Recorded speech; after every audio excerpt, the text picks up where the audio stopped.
Chapter number 9 biomolecules. हमारे biosphere में 18 lakh type की स्पीसीज पाई जाती हैं। अब हमारे मन में एक प्रश्न आता है, क्या हर living organism same chemical, same element, same compound का बना होता है, या अलग अलग स्पीसीज में डिफरेंट टाइप के एलिमेंट, डिफरेंट टाइप के कंपाउंड पाए जाते हैं? केमिस्ट्री में जब हम केमिकल एनालिसिस करते हैं तो एलिमेंट जानने के लिए हम एलिमेंटल एनालिसिस करते हैं, और किसी स्पेसिमेन में कंपाउंड कौन कौन से पाए जाते हैं इसके लिए हम कंपाउंड एनालिसिस करते हैं। अब अगर हम एलिमेंटल एनालिसिस करते हैं तो ये दो प्रकार की, एक क्वालिटेटिव, एक क्वांटिटेटिव।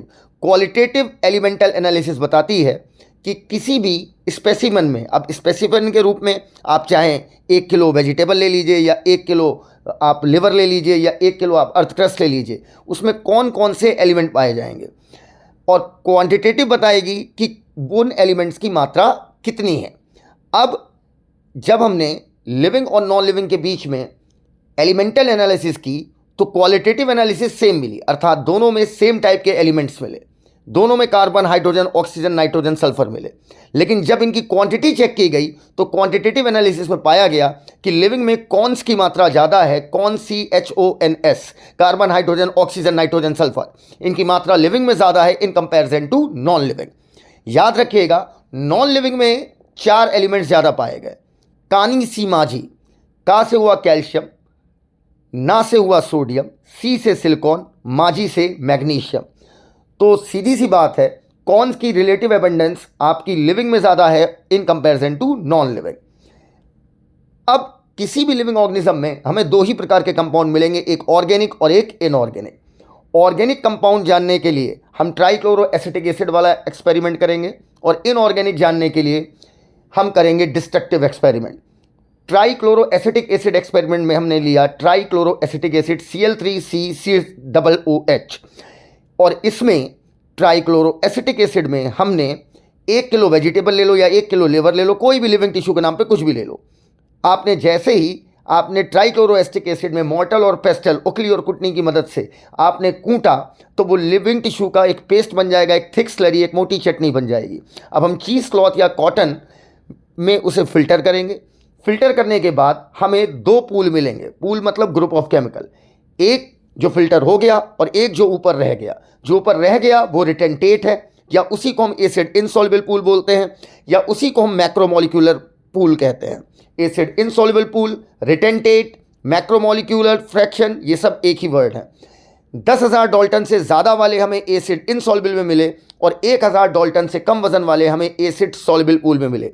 एसिड सॉल्युबल पूल को हम माइक्रोमोलिकुलर फ्रैक्शन भी बोलते हैं, और साथ में हम इसे फिल्टरेट भी बोलते हैं। तो filtrate, acid soluble pool, micromolecular pool एक ही बात है। वहीं पर acid insoluble pool, macromolecular pool या रिटेंटेट एक ही बात है। 10,000 डाल्टन से ज़्यादा वाले हमें एसिड इनसॉल्युबल मिले, 1,000 डाल्टन से कम वाले हमें एसिड सॉल्युबल पूल में मिले। याद रखिएगा, ऑर्गेनिक कंपाउंड इनसॉल्युबल में भी मिला और सॉल्युबल में भी मिला, लेकिन इनऑर्गेनिक कंपाउंड सिर्फ हमें मिला एसिड सॉल्युबल पूल में। अब हमने देखा कि एसिड इनसॉल्युबल पूल में सिर्फ 4 प्रकार के ऑर्गेनिक कंपाउंड मिले। एसिड इनसॉल्युबल में हमें मिला प्रोटीन, न्यूक्लिक एसिड, पॉलीसैकेराइड और लिपिड। जैसा कि हमें पता है कि एसिड इनसॉल्युबल पूल में जो भी आपके एलिमेंट्स, जो भी आपके कंपाउंड मिलेंगे, उनका वजन 10,000 डाल्टन से ज़्यादा होता है। लेकिन लिपिड, जिसका वजन 800 डाल्टन से कम है, वो एसिड इनसॉल्युबल पूल में हमें क्यों मिला? लिपिड हमें एसिड इनसॉल्युबल पूल में 800 डाल्टन से कम वजन होने के बाद भी मिला, क्योंकि लिपिड की छोटी छोटी बूंदें आपस में चिपक कर एक बड़ा वेसाइकल बना लेती हैं due to high surface tension in lipid molecules. अब बड़ी बूंद हो गई तो सीधी सी बात है, वो नीचे नहीं आ पाई, वो एसिड इनसॉल्युबल पूल में ही रह गई। अब हम अगर बात करें इनऑर्गेनिक कंपाउंड्स की, तो इनऑर्गेनिक कंपाउंड्स के लिए हम डिस्ट्रक्टिव एक्सपेरिमेंट करते हैं। डिस्ट्रक्टिव एक्सपेरिमेंट का मतलब ऐसे एक्सपेरिमेंट जिसमें जिस ऑब्जेक्ट पर एक्सपेरिमेंट हो रहा है वो ऑब्जेक्ट ही डिस्ट्रॉय हो जाए। ऐसे एक्सपेरिमेंट डिस्ट्रक्टिव एक्सपेरिमेंट कहलाते हैं। हमने इसमें 1 किलो मान लीजिए लिविंग टिश्यू लिया, आप पत्ती ले लो, लिवर ले लो, कुछ भी ले लो, उसे हम बोलते हैं वेट वेट, क्योंकि अभी उसमें पानी मौजूद है। अब इसके बाद हमने उसे ड्राई कर दिया, सारा पानी निकाल दिया, अब वो कहलाएगा ड्राई वेट। फ्रेश वेट से पानी निकाल दीजिए, बन जाएगा ड्राई वेट। अब हमने उसे जलाया, जलने पर ऑक्सीडेशन हुआ, और ऑक्सीडेशन में कार्बन डाइऑक्साइड और वाटर वेपर निकलेगा ही निकलेगा। अब जो राख बची रह गई उसे हम बोलते हैं ऐश। ऐश में हमें इनऑर्गेनिक एलिमेंट्स मिले जैसे कैल्शियम, मैग्नीशियम, इनऑर्गेनिक कंपाउंड भी मिले जैसे आपका फॉस्फेट, सल्फेट, कैल्शियम कार्बोनेट।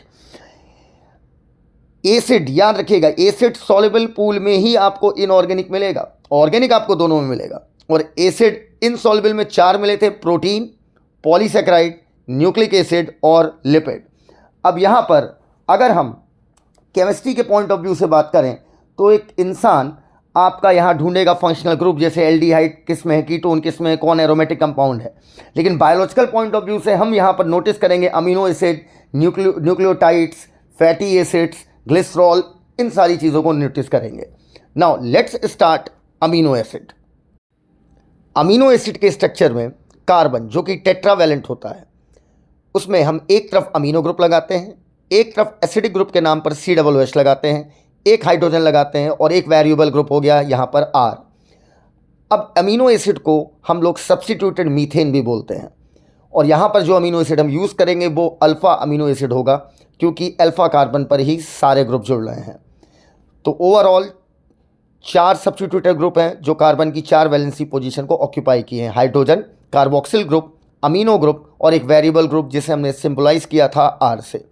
अब R का नेचर कैसा है, वहाँ पर आपने क्या लगाया है, इस आधार पर आप कई सारे अमीनो एसिड बना सकते हैं। लेकिन बायोलॉजी में हम लोग सिर्फ 20 टाइप के अमीनो एसिड ही पढ़ते हैं, मतलब R चेंज करते जाइए, नया नया अमीनो एसिड बनाते जाइए। अब वहीं पर अगर R को हटाकर हाइड्रोजन लगा दिया तो ग्लाइसिन बन जाएगा, that is simplest amino acid. CH3 लगा दिया मतलब मैथिल लगा दिया तो आपका एलानिन बन जाएगा। वहीं पर CH2OH लगा दिया अर्थात हाइड्रोक्सी मैथिल लगा दिया तो ये आपका सीरीन बन जाएगा। H लगाया ग्लाइसिन, CH3 लगाया एलानिन, CH2OH लगाया सीरीन, ट्रिक बन गई गैस, ग्लाइसिन, एलानिन और सीरीन।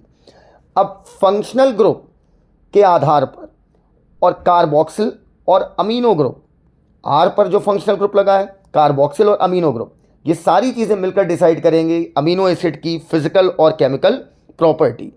अब अगर आपका न्यूट्रल अमीनो एसिड है, एग्जाम्पल वैलीन, तो NH2 और COOH बराबर होगा। एसिडिक में COOH ज़्यादा होगा, बेसिक में NH2 ज़्यादा होगा। न्यूट्रल का एग्जाम्पल वैलीन, एसिडिक का एग्जाम्पल ग्लूटामिक एसिड, बेसिक का एग्जाम्पल लाइसिन। वहीं पर एरोमेटिक अमीनो एसिड का example phenylalanine, tryptophan, tyrosine, phenylalanine, tryptophan, tyrosine, phenylalanine, tryptophan, tyrosine. Zwitterion क्या होते हैं? ऐसे कंपाउंड जिसमें नंबर ऑफ पॉजिटिव चार्ज और नंबर ऑफ नेगेटिव चार्ज बराबर हो, जिस वजह से कंपाउंड ओवरऑल तो न्यूट्रल हो लेकिन उस पर चार्ज दिख रहा है, एक तरफ पॉजिटिव एक तरफ नेगेटिव, लेकिन दोनों बराबर होने की वजह से वो ओवरऑल कंपाउंड न्यूट्रल होगा। ऐसे आयंस आपके ज़ुटर आयन कहलाते हैं। अगर अमीनो एसिड को आप एसिड में डालेंगे तो एसिड में NH2 एक H+ घसीट के NH3+ बना देगा, मतलब एसिड में ओवरऑल अमीनो एसिड पर चार्ज आएगा प्लस। वहीं पर अगर बेस में डालेंगे तो आपका बेस का OH- COOH से एक H+ ले लेगा और अल्टीमेटली पानी बनकर निकल जाएगा, ओवरऑल अमीनो एसिड पर चार्ज आ जाएगा माइनस ड्यू टू COO-। तो बेसिक में माइनस, एसिडिक में प्लस। और वहीं पर अगर हम न्यूट्रल सोल्यूशन में डालते हैं तब हमें वहाँ पर मिलेगा ज़ुटर आयन। अब अगर हम आगे बात करें तो अमीनो एसिड के बाद हम सीधे पहुँचते हैं प्रोटीन पे। 100 से ज़्यादा अमीनो एसिड की चेन जिसका कोई बायोलॉजिकल महत्व हो वो प्रोटीन कहलाएगा। अमीनो एसिड की संख्या 100 से ज़्यादा होनी चाहिए और उस पॉलीपेप्टाइड का कोई ना कोई बायोलॉजिकल इंपॉर्टेंस होना चाहिए। Proteins are polypeptides. प्रोटीन आपके होमोपॉलीमर नहीं होते हैं, ध्यान रखिएगा, protein are heteropolymer. Total 20 type के अमीनो एसिड हर तरीके की प्रोटीन बनाते हैं। अब अमीनो एसिड में जो आपकी अमीनो एसिड की जो पोजीशन होगी, अगर आप पोजीशन भी उनकी चेंज कर दीजिएगा, 7वें वाले को 8वें पे कर दो, 8वें वाले को 7वें पे कर दो, अमीनो एसिड आपका चेंज हो जाएगा। Some protein and their functions. Collagen आपकी इंटरसेलुलर ग्राउंड सब्सटेंस बनाती है, मोस्ट एबंडेंट प्रोटीन है एनिमल वर्ल्ड की। होल बायोस्फीयर की रुबिस्को।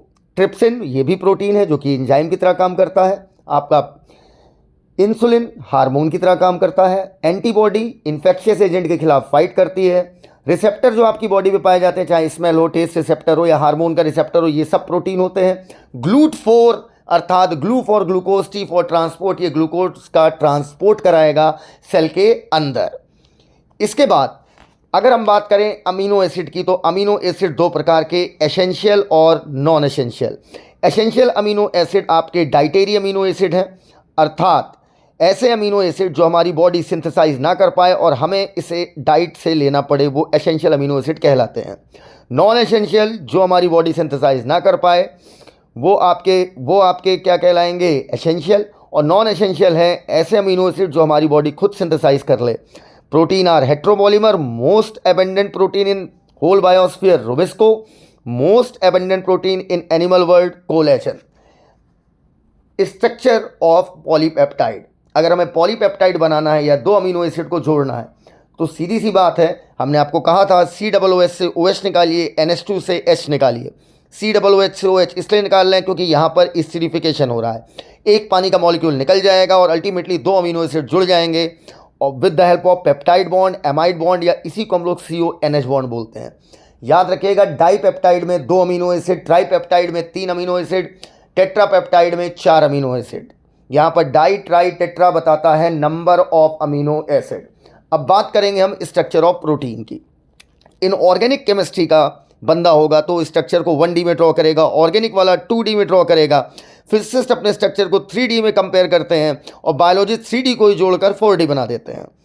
स्टार्च हो, DNA हो या सेकेंडरी स्ट्रक्चर हो प्रोटीन का, अर्थात जो आप पढ़ेंगे प्राइमरी स्ट्रक्चर, सेकेंडरी स्ट्रक्चर, तो स्टार्च हो, DNA हो या सेकेंडरी स्ट्रक्चर प्रोटीन का, ये सब के सब राइट हैंडेड हेलिक्स होते हैं। Again repeating, starch, BDNA, secondary structure of protein, ये सब के सब राइट हैंडेड हेलिक्स होते हैं।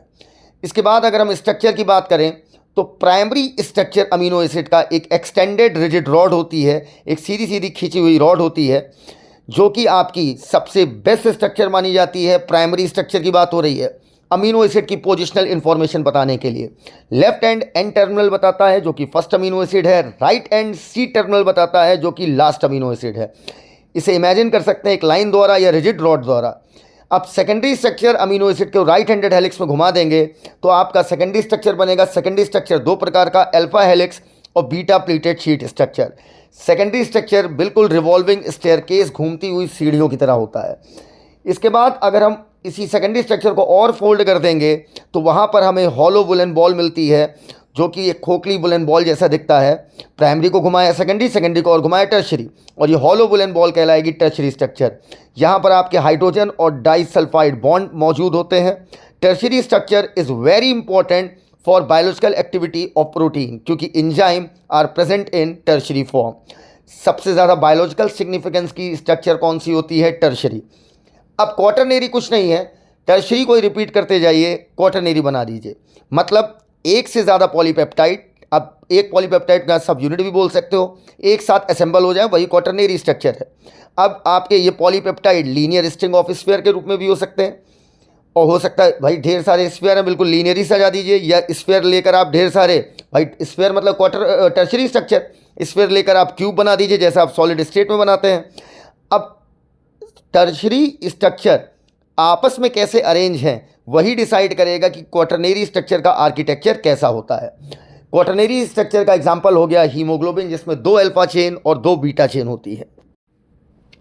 ध्यान रहे, प्राइमरी स्ट्रक्चर पोजिशनल इंफॉर्मेशन बताएगा, left and N terminal first amino acid, right and C terminal last amino acid. Primary structure को हम इमेजिन करते हैं एक लाइन या रिजिड रॉड के द्वारा। सेकेंडरी स्ट्रक्चर टू टाइप्स के, alpha helix, beta pleated sheet, ये बिल्कुल रिवॉल्विंग स्टेयरकेस जैसा होगा। Biologically most important, most significant structure आपका टर्शरी स्ट्रक्चर होगा, जिसमें आपके हाइड्रोजन और डाइसल्फाइड बॉन्ड पाए जाएंगे। देखने में हॉलो बुलेन बॉल जैसा होगा। टर्शरी स्ट्रक्चर में जो बॉल बनी है इसी को आप सजाते जाइए, इसका आर्किटेक्चर, और ये आपस में अरेंजमेंट करते जाइए, और जो आर्किटेक्चर बन के तैयार होगा that is called quaternary structure. Quaternary structure का एग्जांपल हीमोग्लोबिन, दो अल्फा चेन और दो beta chain. Let's start lipid. अगर हम लिपिड की बात करें तो लिपिड आमतौर पर आप वाटर इनसॉल्युबल मानते हैं। Lipids are generally water insoluble. Lipid आपके दो प्रकार के, सिंपल और कॉम्प्लेक्स। सिंपल लिपिड में आता है फैटी एसिड। अब फैटी एसिड में क्या होगा, COOH और पीछे कार्बन की चेन जिसे हम R से डिनोट करते हैं, जिसमें R में 1 से लेकर 19 कार्बन तक हो सकते हैं, 1 to 19 कार्बन इन R, और COOH के C को ले लोगे तो ये हो जाएगा 20। Chain of carbon is maximum of 19, ध्यान रहे। तो फैटी एसिड के पास टोटल कार्बन कितने हो सकते हैं? मैक्सिमम 20, एक COOH वाला भी जुड़ेगा। सिंपल अमीनो एसिड का एग्जांपल हो गया पामिटिक एसिड जिसके पास 16 कार्बन है, एरेक्डोनिक एसिड जिसके पास 20 कार्बन है। याद रखना, palmitic 16 carbon, arachidonic 20 carbon, including COOH group. COOH group को यहाँ पर हम इंक्लूड कर रहे हैं। अब लिपिड को हमने मेल्टिंग पॉइंट के आधार पर दो प्रकार में बांटा था, फैट और ऑयल। फैट का मेल्टिंग पॉइंट हाई होगा, ऑयल का मेल्टिंग पॉइंट लो होगा। फैटी एसिड दो प्रकार के, सैचुरेटेड, अनसैचुरेटेड। अगर कोई भी डबल ट्रिपल बॉन्ड नहीं है तो सैचुरेटेड, डबल या ट्रिपल बॉन्ड एक या एक से ज़्यादा मौजूद है तो अनसैचुरेटेड। अब अगला सिंपल लिपिड आया था आपका ग्लिसरॉल। ग्लिसरॉल जिसे हम ट्राई हाइड्रोक्सी प्रोपेन कहते हैं क्योंकि यहाँ पर 3 OH लगे होते हैं। ग्लिसरॉल का फॉर्मूला था carbon carbon carbon OH OH OH। और ग्लिसरॉल और फैटी एसिड को जोड़ते जाइए तो आप ग्लिसराइड बनाते जाइए। एक ग्लिसरॉल एक फैटी एसिड मोनोग्लिसराइड, एक ग्लिसरॉल दो फैटी एसिड डाइग्लिसराइड, एक ग्लिसरॉल 3 फैटी एसिड ट्राइग्लिसराइड। तो याद रखना ग्लिसरॉल का एक ही मॉलिक्यूल है, फैटी एसिड को बढ़ाते जाइए। जहाँ पर आप ग्लिसरॉल के OH से H लेते हैं और आप फैटी एसिड के COOH से OH लेते हैं, क्योंकि ये रिएक्शन एसिड बेस रिएक्शन नहीं एसिडिफिकेशन रिएक्शन है, इसलिए यहाँ पर COOH अपना OH देगा। अब अगर हम कॉम्प्लेक्स लिपिड की बात करें तो इसमें आता है फॉस्फोलिपिड। फॉस्फोलिपिड जो कि हमारी प्लाज्मा मेम्ब्रेन में मौजूद होता है। अब कॉम्प्लेक्स लिपिड में फॉस्फोलिपिड का एग्जाम्पल हो गया लिसाइथिन। माइलिनेटेड न्यूरॉन जिसमें माइलिन शीथ पाई जाती है उसमें भी आपका कॉम्प्लेक्स लिपिड पाया जाता है, मतलब माइलिन शीथ कॉम्प्लेक्स लिपिड की बनी होती है। फॉस्फोलिपिड का एग्जाम्पल हो गया लिसाइथिन। अब बगल वाले पेज पर एनसीईआरटी ने डायग्राम्स बना रखे हैं, वहां से आपको डायग्राम्स ड्रॉ करके तैयार करने हैं। अगला नंबर है पॉलीसेक्राइड। जब 10 से ज़्यादा मोनोसेक्राइड आपस में जुड़ जाएं तब वो पॉलीसेक्राइड कहलाता है। अब पॉलीसेक्राइड जो कि हमें एसिड इनसॉल्युबल पूल में मिला था वो भी दो प्रकार के। अगर सेम टाइप के मोनोसेक्राइड जुड़कर पॉलीसेक्राइड बना रहे हैं तो वो कहलाएगा होमोपॉलीसेक्राइड। अगर डिफरेंट टाइप के मोनोसेक्राइड मिलकर आपका पॉलीसेक्राइड बना रहे हैं तो हेट्रोपॉलीसेक्राइड। ध्यान रखना 10 से ज़्यादा मोनोसेक्राइड होंगे तभी आप बोलोगे पॉलीसेक्राइड। अब होमोपॉलीसेक्राइड का एग्जाम्पल हो गया सेलुलोज, ग्लाइकोजन, स्टार्च और इन्युलिन। दोबारा, सेलुलोज, ग्लाइकोजन, स्टार्च और इन्युलिन, ये एग्जाम्पल हो गए होमोपॉलीसेक्राइड के। और हेट्रोपॉलीसेक्राइड के एग्जाम्पल हमारे सिलेबस में नहीं है। अब होमोपॉलीसेक्राइड में वापस आते हैं। सेलुलोज, ग्लाइकोजन और स्टार्च ये तीनों का सेम मोनोमर होता है, दैट इज ग्लूकोज। ग्लूकोज जुड़कर सेलुलोज भी बना सकता है, ग्लूकोज जुड़कर ग्लाइकोजन भी बना सकता है, ग्लूकोज जुड़कर स्टार्च भी बना सकता है। तो तीनों में क्या है, तीनों में डिफरेंस फिर ये हो जाता है भाई तीनों ग्लूकोज के पॉलीमर है, सेलुलोज, ग्लाइकोजन, स्टार्च। ग्लूकोज का अरेंजमेंट कैसा है? अगर ग्लूकोज आपका लीनियर अरेंज है तो वो कहलाएगा आपका सेलुलोज। अगर ग्लूकोज यहाँ पर आपका राइट हैंडेड हेलिक्स बनाता है तो वो स्टार्च होगा। अगर बेहद कॉम्प्लेक्स ब्रांच स्ट्रक्चर है तो वही ग्लाइकोजन होगा।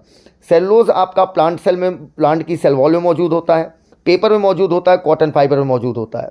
ग्लाइकोजन ध्यान रखिएगा एनिमल का स्टोर्ड फूड है। और स्टार्च जो कि ग्लूकोज का पॉलीमर है, हेलिकल पॉलीमर है। स्टार्च का हेलिकल स्ट्रक्चर होता है जिसकी वजह से स्टार्च में आपका आयोडीन मॉलिक्यूल फंस जाता है। That's why starch iodine test जब देता है तो उसका कलर आ जाता है ब्लू, क्योंकि स्टार्च के हेलिक्स में आयोडीन फंस जाता है। लेकिन सेलुलोज का लीनियर स्ट्रक्चर होता है, इस वजह से सेलुलोज आयोडीन को होल्ड नहीं कर पाता है। अब चौथा आपका आता है होमोपॉलीमर अर्थात होमोपॉलीसेक्राइड, दैट इज इन्युलिन। इन्युलिन का मोनोमर है आपका फ्रक्टोज। ध्यान रखना इंसुलिन नहीं, इंसुलिन आपकी प्रोटीन है। इन्युलिन जो कि होमोपॉलीसेक्राइड है, इसका मोनोमर है आपका फ्रक्टोज। अब वहीं पर अगर बात करें हेट्रोपॉलीसेक्राइड की तो हेट्रोपॉलीसेक्राइड में डिफरेंट टाइप के मोनोसेक्राइड होंगे। ये दो टाइप के आपके लेफ्ट हैंड और राइट हैंड, लेकिन ये आपको डिटेल में नहीं पढ़ना है। याद रखिएगा हेट्रोपॉलीसेक्राइड में जो लेफ्ट हैंड होगा वो नॉन रिड्यूसिंग होगा, राइट हैंड जो होगा वो रिड्यूसिंग होगा। अब अगर हम बात करें बहुत सारे कार्बोहाइड्रेट जो हमारी बॉडी के बिल्डिंग ब्लॉक्स हैं, जैसे अमीनो शुगर या आपके केमिकली मॉडिफाइड शुगर जैसे एन एसिटिल ग्लूकोसामाइन, ये सारे कॉम्प्लेक्स पॉलीसेक्राइड हैं। दोबारा बोल रहा हूँ, बहुत सारे कार्बोहाइड्रेट हमारी बॉडी के बिल्डिंग ब्लॉक्स हैं, जैसे अमीनो शुगर और केमिकली मॉडिफाइड शुगर जैसे एन एसिटिल ग्लूकोसामाइन, ये सारे कॉम्प्लेक्स पॉलीसेक्राइड हैं। एग्जाम्पल के तौर पर एक्सोस्केलेटन ऑफ आर्थ्रोपोडा एक आपका कॉम्प्लेक्स पॉलीसेक्राइड का बना होता है जिसे हम काइटिन कहते हैं। अधिकतर कॉम्प्लेक्स पॉलीसेक्राइड आपके होमोपॉलीमर होते हैं। मोस्ट मोर मतलब जितने ज़्यादा से ज़्यादा बोल पाओ कॉम्प्लेक्स पॉलीसेकेराइड आपके होमोपॉलीमर होते हैं। अब पॉलीसेकेराइड में बनाने के लिए आपने मोनोसेकेराइड को जोड़ा था। मोनोसेकेराइड के बीच पाया जाता है ग्लाइकोसिडिक बॉन्ड जो जुड़ जुड़कर आपका बनाएगा पॉलीसेकेराइड।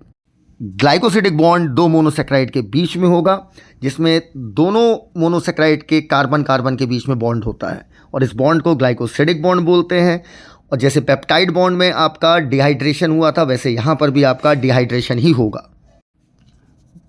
मेटाबोलाइट्स, मेटाबॉलिक रिएक्शन में जो भी रिएक्टेंट हैं या जो भी प्रोडक्ट हैं वो मेटाबोलाइट्स कहलाते हैं। मेटाबोलाइट दो प्रकार के, प्राइमरी और secondary. Primary metabolite plays vital role, बेहद आवश्यक रोल होता है हमारे फिजियोलॉजिकल प्रोसेस में और हमें इनका फंक्शन अच्छे से क्लियर कट पता है। लेकिन सेकेंडरी मेटाबोलाइट के फंक्शन हमें क्लियर कट नहीं पता है अभी सबके, लेकिन हाँ ये पता है कि सेकेंडरी मेटाबोलाइट्स का इकोलॉजिकल रोल होता है और इनमें से बहुत सारे सेकेंडरी मेटाबोलाइट हमारे उत्थान के लिए, ह्यूमन वेलफेयर के लिए फ़ायदेमंद है। प्राइमरी मेटाबोलाइट्स में आपका पुरानी एनसीईआरटी पेज नंबर 145, नई एनसीईआरटी पेज नंबर 107 पर जितने एग्जाम्पल दिए हैं वो सब प्राइमरी मेटाबोलाइट के हैं। वहीं पर सेकेंडरी मेटाबोलाइट में एनसीईआरटी टेबल 9.3 ये सब के सब सेकेंडरी मेटाबोलाइट है, जहाँ पर हम लोग carotenoid, anthocyanin, morphine, codeine, monoterpene, diterpene, lemon grass oil, abrin, ricin, concanavalin A, vinblastine, curcumin, rubber gum, cellulose. अब टेबल 9.3 जो कि बेहद इंपॉर्टेंट है, सम सेकेंडरी मेटाबोलाइट पिगमेंट में कैरोटिनॉइड, एंथोसाइनिन, मेरे साथ साथ चिल्लाइए जहां पर भी हो। पिगमेंट में carotenoid, anthocyanin, alkaloid, morphine, codeine, alkaloid, morphine, codeine, alkaloid, morphine, codeine, terpenoid, monoterpene, diterpene, दोबारा pigment carotenoid, anthocyanin, carotenoid, anthocyanin, alkaloid, morphine, codeine, alkaloid, morphine, codeine, essential oil, lemon grass oil, toxin, abrin, ricin, toxin, abrin, ricin, साथ में toxin, abrin, ricin, toxin, abrin, ricin, lectin, concanavalin A, drugs में vinblastine, curcumin, drugs में vinblastine, curcumin, drugs vinblastine, curcumin, polymer, rubber gum, cellulose, pigment carotenoid, anthocyanin, alkaloid, morphine, codeine, terpenoid, monoterpene, diterpene, essential oil, lemon grass oil, toxin, abrin, ricin, lectin, concanavalin A, drugs vinblastine, curcumin, polymer, rubber gum, cellulose. Average composition of cell, ध्यान रखिएगा acid soluble pool जो था, माइक्रोमोलिकुलर fraction, जिसमें 1000 Dalton से कम वजन के आपको compounds मिले थे, जिसमें इनऑर्गेनिक भी थे और ऑर्गेनिक भी थे। ये साइटोप्लाज्मिक कंपोजिशन को बताता है। एसिड सॉल्युबल पूल रिप्रेजेंट रफली साइटोप्लाज्मिक कंपोजिशन। और जो मैक्रोमोलिक्यूल है, जो साइटोप्लाज्म में बड़े बड़े मॉलिक्यूल्स थे या बड़े बड़े जो ऑर्गेनल से जो हमें मॉलिक्यूल प्राप्त हुए थे, वो हमें एसिड इनसॉल्युबल फ्रैक्शन में मिले थे। दोनों को मिला लीजिए तो सेल का पूरा कंपोजिशन आ जाएगा। तो अगर हम एवरेज कंपोजिशन ऑफ सेल की बात करें, वाटर 70 से 90%, protein 10 to 15, carbohydrate 3, lipid 2, nucleic acid 5 से 7%, आयरन 1%। अगेन पानी 70 से 90, प्रोटीन 10 से 15, कार्बोहाइड्रेट 3, लिपिड 2, न्यूक्लिक एसिड 5 से 7, ions 1। Now nucleic acid. Nucleic acid अर्थात डीएनए या आरएनए, ये न्यूक्लियोटाइड्स को जोड़ने से बनता है। एक न्यूक्लियोटाइड में 3 चीज़ें पाई जाएंगी, नाइट्रोजनस बेस जैसे एडेनिन, ग्वानिन, साइटोसिन, यूरेसिल और थाइमिन, जो कि आपका हेट्रोसाइक्लिक होते हैं। जब ये पेंटोज शुगर के साथ जुड़ जाएंगे तो ये कहलाएंगे nucleoside. Side, SIDE, pentose sugar plus nitrogenous base, nucleoside. अब इसी में अगर हम फॉस्फेट ग्रुप और ऐड कर देंगे तो न्यूक्लियोसाइड को हम न्यूक्लियोटाइड कहते हैं। Adenosine, guanosine, thymidine, uridine, cytidine, ये न्यूक्लियोसाइड है। न्यूक्लियोसाइड दोबारा सुनिए, न्यूक्लियोसाइड हैं adenosine, guanosine, thymidine, uridine, cytidine. वहीं पर न्यूक्लियोटाइड हैं adenylic acid, thymidylic acid, guanylic acid, uridylic acid, cytidylic acid. Nucleic acid जैसे डीएनए और आरएनए दोनों में न्यूक्लियोटाइड मौजूद होगा। डीएनए और आरएनए आपके फंक्शन करते हैं एज अ जेनेटिक मटेरियल, लेकिन ध्यान रहे थाइमीन पाया जाएगा आपका डीएनए में और वहीं पर आरएनए में थाइमीन की जगह पर यूरेसिल होगा। राइबोज शुगर इस्तेमाल होगी आरएनए में और वहीं पर डीऑक्सीराइबोज शुगर इस्तेमाल होगी डीएनए में। न्यूक्लिक एसिड में आपके सेकेंडरी स्ट्रक्चर मौजूद होते हैं। अब न्यूक्लिक एसिड अर्थात डीएनए आपके दर्जनों भर टाइप के अभी तक खोजे जा चुके हैं, जिनके सबके नाम इंग्लिश अल्फ़ाबेट पे हैं, जैसे A DNA, B DNA, C DNA, लेकिन हम लोग मोस्ट कॉमन डीएनए पढ़ते हैं, that is B DNA. B DNA आपका राइट हैंडेड हेलिक्स होता है, जस्ट लाइक स्टार्च का मॉलिक्यूल था। अगर हम डीएनए के सेकेंडरी स्ट्रक्चर की बात करें तो सेकेंडरी स्ट्रक्चर को 1953 में वॉटसन और क्रिक ने दिया था। ये डीएनए का मॉडल कहता था कि डीएनए आपका डबल हेलिक्स है और दोनों पॉलीन्यूक्लियोटाइड के जो स्ट्रैंड हैं, जो धागे हैं, वो एंटी पैरेलल हैं, अर्थात अपोजिट डायरेक्शन में रन करते हैं। एक 5 प्राइम से 3 प्राइम, तो दूसरा 3 प्राइम से 5 प्राइम। बैकबोन बनी होगी शुगर फॉस्फेट शुगर की, और वहीं पर जो नाइट्रोजनस बेस होंगे वो बैकबोन से ज़्यादा या कम परपेंडिकुलर, लेकिन परपेंडिकुलर अंदर की तरफ फेस करते हैं, faces inside. Adenine and guanine अगर एक स्टैंड पे है तो एडेनिन हमेशा थाइमीन के साथ बॉन्ड बनाएगा, ग्वानिन हमेशा साइटोसिन के साथ बॉन्ड बनाएगा, ये कंपलसरी है। एडेनिन हमेशा थाइमीन के साथ इन सेंस ऑफ डीएनए, वहीं पर आरएनए में थाइमीन की जगह पर हो जाएगा यूरेसिल। अब अगर हम बात करें एडेनिन थाइमीन के बीच 2 हाइड्रोजन बॉन्ड, ग्वानिन साइटोसिन के बीच 3 हाइड्रोजन बॉन्ड। प्रत्येक स्ट्रैंड जो है बिल्कुल हेलिकल स्टेयरकेस के फॉर्म में रहता है, बिल्कुल हेलिकल सीढ़ी की तरह, और सीढ़ी का प्रत्येक स्टेप आपका दर्शाता है एक नाइट्रोजनस बेस का पेयर। और टोटल एक टर्न अगर हम पूरा लें, एक 360 डिग्री का टर्न लें, तो उसमें टोटल 10 स्टेप होंगे।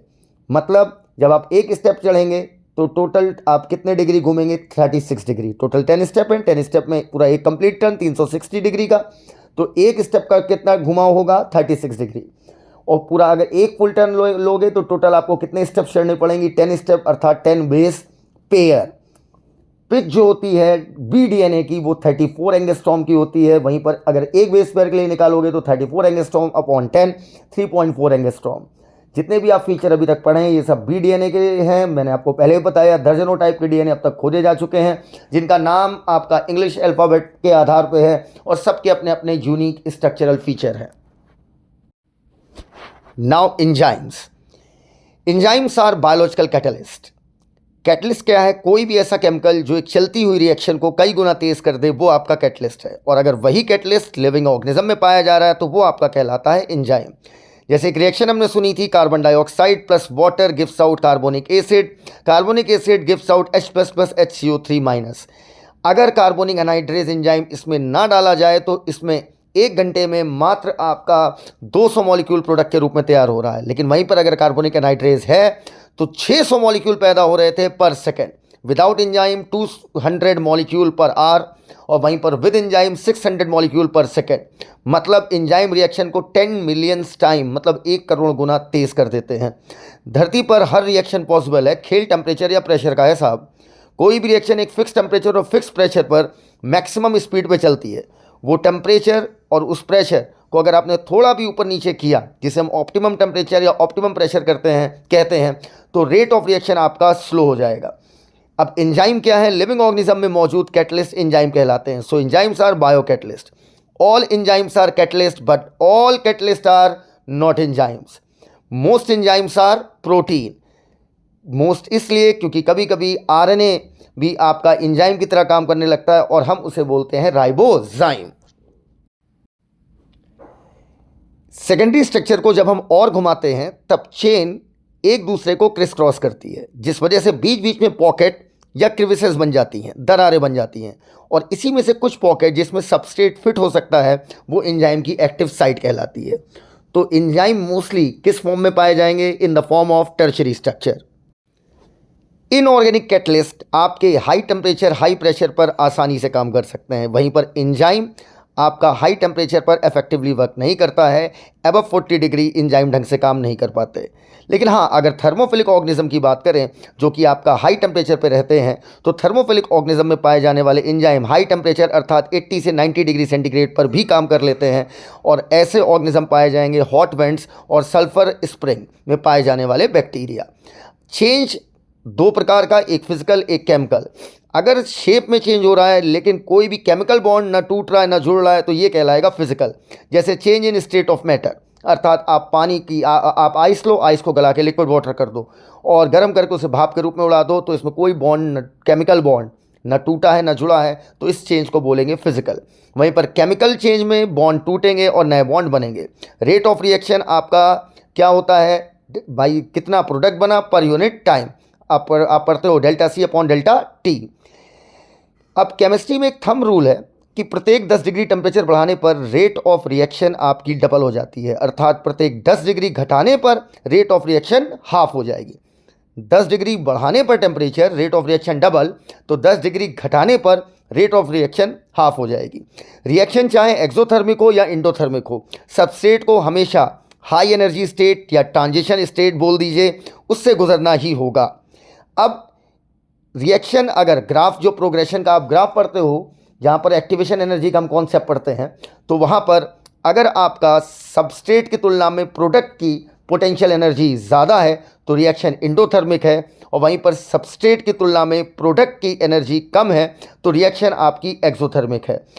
अब step of enzyme action, enzyme और सबस्ट्रेट आपस में बाइंड करते हैं, जो कि आपका बेहद शॉर्ट लिव्ड प्रोसेस है, बहुत जल्दी ख़त्म हो जाती है और बनता है एंजाइम सबस्ट्रेट कॉम्प्लेक्स, जो कि रिवर्सिबल है, सबस्ट्रेट निकल भी सकता है।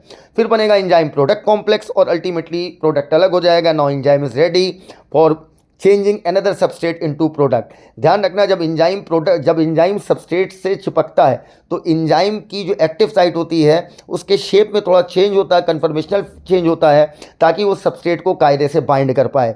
Enzyme substrate complex short lived होता है और ये एक रिवर्सिबल प्रोसेस होता है। एंजाइम की एक्टिविटी को कौन कौन से फैक्टर अफेक्ट करते हैं? Temperature, pH, change in substrate concentration, presence of inhibitor. Every enzyme have optimum temperature, optimum pH, optimum pressure। अर्थात हर एंजाइम एक ऑप्टिमम टेम्परेचर पर, एक अपने फिक्स स्पेसिफिक ऑप्टिमम पीएच पर, ऑप्टिमम प्रेशर पर ऑप्टिमम फंक्शन दिखाएगा, अर्थात मैक्सिमम एंजाइमेटिक एक्टिविटी दिखाएगा। अगर ऑप्टिमम से कुछ भी ज़्यादा कम किया तो एंजाइमेटिक एक्टिविटी आपकी कम हो जाएगी। अर्थात जो ग्राफ बनेंगे वो बिल्कुल पीएच और टेम्परेचर का एंजाइम एक्टिविटी वाला ग्राफ सेम बनेगा, अर्थात ऑप्टिमम पे मैक्सिमम दोनों तरफ कम बनेगा, अर्थात आपका दोनों तरफ स्लोप दिखेगा, माउंटेन शेप आपका ग्राफ बनेगा। लो टेम्परेचर पर एंजाइम आपके टेम्परली इनएक्टिव हो जाते हैं, लेकिन हाई टेम्परेचर पर एंजाइम डिस्ट्रॉय हो जाते हैं, क्योंकि प्रोटीन डीनेचुरेट हो जाती है हीट की वजह से। लो टेम्परेचर पे तो इनएक्टिव होगा और जब ऑप्टिमम दोगे फिर एक्टिव हो जाएगा, लेकिन हाई टेम्परेचर पर एंजाइम बर्बाद हो जाएगा। सबस्ट्रेट बढ़ाने पर पहले तो एंजाइम की एक्टिविटी बढ़ती है, लेकिन अगर हमने सबस्ट्रेट इतना बढ़ा दिया कि एंजाइम की सारी एक्टिव साइट अब बिजी हो गई हैं सबस्ट्रेट को प्रोडक्ट में बदलने में, तो अब रेट ऑफ रिएक्शन और नहीं बढ़ेगा, अर्थात हम Vmax को अचीव कर लेंगे। Km वैल्यू क्या है? अमाउंट ऑफ सबस्ट्रेट, अर्थात सबस्ट्रेट का वो अमाउंट जिसमें हम Vmax/2 को अचीव कर लें, मतलब सबस्ट्रेट का वो अमाउंट जिस पर रेट ऑफ रिएक्शन मैक्सिमम की हाफ हो जाए। अगर एंजाइम और सबस्ट्रेट के बीच में एफिनिटी ज़्यादा है तो कम ही सबस्ट्रेट पर आपका Vmax/2 अचीव हो जाएगा, अर्थात Vmax/2 का मतलब रेट ऑफ रिएक्शन मैक्सिमम की हाफ। तो भाई अगर एंजाइम सबस्ट्रेट में एफिनिटी ज़्यादा है तो एंजाइम सबस्ट्रेट को पकड़ रहा होगा, और तो कम ही सबस्ट्रेट में आपका Vmax/2 आप अचीव कर लेंगे। यहाँ पर फिर Km वैल्यू क्या हो जाएगी? लो। लेकिन अगर एंजाइम सबस्ट्रेट की एफिनिटी कम है तो आपको ज़्यादा सबस्ट्रेट देना पड़ेगा, तब वो एंजाइम से बाइंड करेगा। तो इसका मतलब Vmax/2 को अचीव करने के लिए आपको ज़्यादा सबस्ट्रेट देना पड़ेगा। तो अगर एफिनिटी कम है एंजाइम सबस्ट्रेट की तो Km वैल्यू हाई होगी। इनहिबिटर्स क्या होते हैं? ऐसे केमिकल जो एंजाइम की एक्टिविटी को इनहिबिट कर दें वो इनहिबिटर्स कहलाते हैं, और इस प्रोसेस को इनहिबिशन कहते हैं। कम्पिटिटिव इनहिबिटर में क्या था कि इस केस में केमिकली या ध्यान रखिएगा, कम्पिटिटिव इनहिबिशन की बात कर रहा हूँ मैं। इस केस में केमिकल स्ट्रक्चरली बोल रहा हूँ, केमिकली नहीं। इस केस में कोई भी केमिकल है अगर स्ट्रक्चरली सबस्ट्रेट से रिसेंबल करता है, केमिकली नहीं स्ट्रक्चरली सबस्ट्रेट से रिसेंबल करता है, और इस वजह से वो एक्टिव साइट के लिए सबस्ट्रेट के साथ कंपटीशन करता है कि नहीं भाई मैं बाइंड करूंगा तुम नहीं करोगे, तो अब सबस्ट्रेट उतना बाइंड नहीं कर पाएगा जितना इनहिबिटर की गैर मौजूदगी में कर रहा था, और इसे बोलते हैं कम्पिटिटिव इनहिबिशन। जैसे सक्सेनिक एसिड से बनता है फ्यूमेरिक एसिड, और एंजाइम का नाम है सक्सेनिक डिहाइड्रोजिनेज। यहाँ पर इनहिबिटर होता है मैलोनिक एसिड। कम्पिटिटिव इनहिबिटर का हम इस्तेमाल करते हैं बैक्टीरियल पैथोजन को रोकने के लिए भी। अगर कोई भी मोनोमर है उसे आप पॉलीमर में आप कन्वर्ट करेंगे। ध्यान से सुनिए मैंने क्या बोला, अगर कोई भी मोनोमर है, ये बहुत अच्छी बात बोल रहे हैं, अगर आप उसे पॉलीमर में कन्वर्ट कर रहे हैं, ठीक है, मतलब मैं यहाँ पर EC नंबर की बात कर रहा हूँ। EC नंबर मैंने आपको बताया था कि एनसीईआरटी ने जो आपके 6 ग्रुप दिए हैं एंजाइम के, वो एक्चुअली में उनकी क्लासेस हैं। EC number 1 ऑक्सीडोरिडक्टेज, 2 transferase, 3 hydrolase, 4 lyase, 5 isomerase और 6 लाइगेज। तो मेरा यहाँ पर क्वेश्चन था कि अगर आपका मोनोमर जुड़कर पॉलीमर बना रहे हैं, मतलब यहाँ पर जोड़ने का काम हो गया, मतलब आपका ये ईसी नंबर, भाई ईसी नंबर का पहला डिजिट क्या बताता है? क्लास। तो यहाँ पर ईसी नंबर की शुरुआत होगी 6 से, क्योंकि 6 नंबर क्लास किसकी है? लाइगेज की। वहीं पर तोड़ने की बात करोगे, पॉलीमर को तोड़कर आप मोनोमर बना रहे हो, तो ईसी नंबर 3 से स्टार्ट होगा, क्योंकि यहाँ पर कौन आएगा? हाइड्रोलेज, जिसका काम है हाइड्रोलिसिस करना। अब अगर हम बात करें एंजाइम्स के क्लासिफिकेशन की, तो एंजाइम को हमने 6 क्लासेस में डिवाइड कर रखा है और प्रत्येक क्लास में आपकी 4 से 13 सब क्लास होंगे। तो enzyme are divided into 6 classes, each class have 4 to 13 सब क्लास, और उसका नाम रखा जाता है 4 डिजिट नंबर के आधार पर। अब ओवरऑल आपके जो 6 आपने एनसीईआरटी में ग्रुप पढ़े हैं, ऑक्सीडोरिडक्टेज, ट्रांसफरेज, हाइड्रोलेजेज, लाइएज, आइसोमरेजेज और लाइगेजेज, ये इसी नंबर हो गए इनके 1 2 3 4 5 6 बिल्कुल सीक्वेंस में।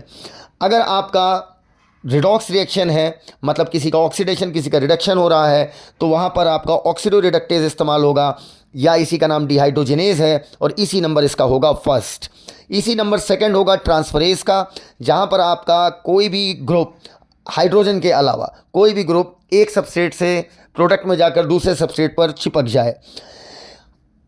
हाइड्रोलेज हाइड्रोलिसिस करेगा। अब हाइड्रोलिसिस वो चाहे ईस्टर बॉन्ड की करे, ईथर की करे, पेप्टाइड की करे, ग्लाइकोसिडिक की करे, कार्बन कार्बन की करे, कार्बन हैलाइड की करे, या फॉस्फोरस नाइट्रोजन बॉन्ड की करे। लाइएज, इसमें क्या होगा?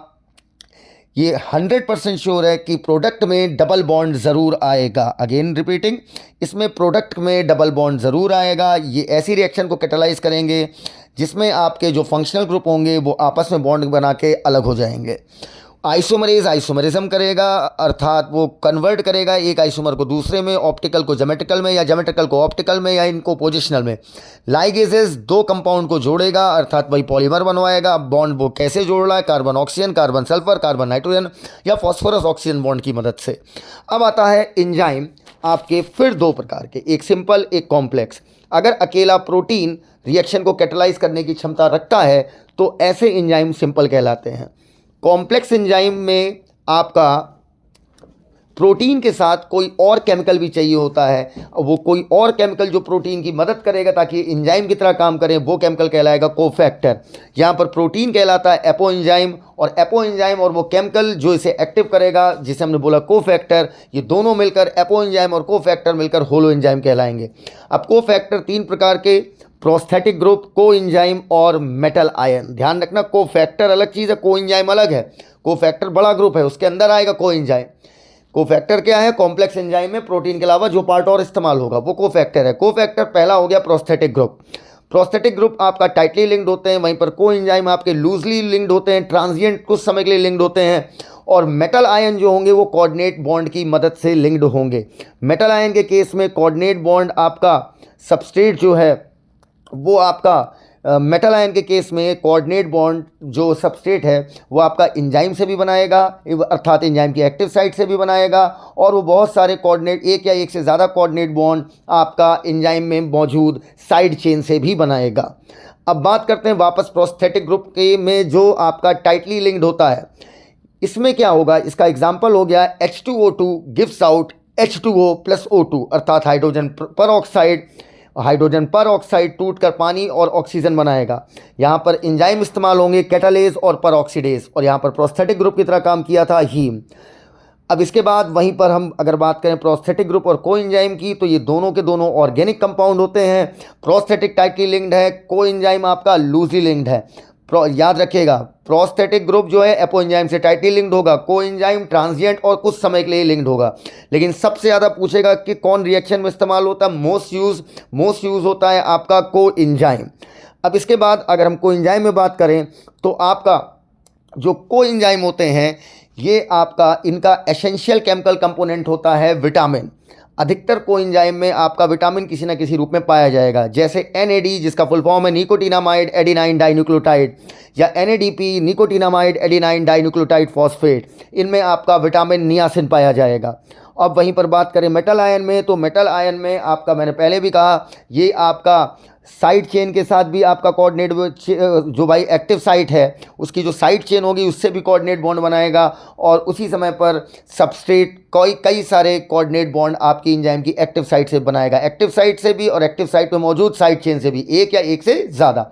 जिंक जो होता है वो एक मेटल आयन जो है, जिंक नाम का मेटल आयन, ये कोफैक्टर की तरह इस्तेमाल होगा इन कार्बोक्सी पेप्टाइडेज, और कार्बोक्सी पेप्टाइडेज एक प्रोटियोलिटिक एंजाइम अर्थात ये प्रोटीन को तोड़ेगा।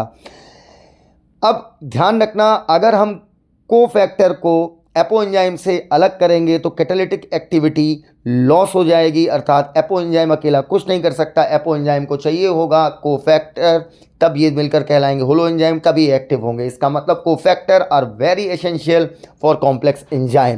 This is Sahil Siddiqui, thank you, धन्यवाद।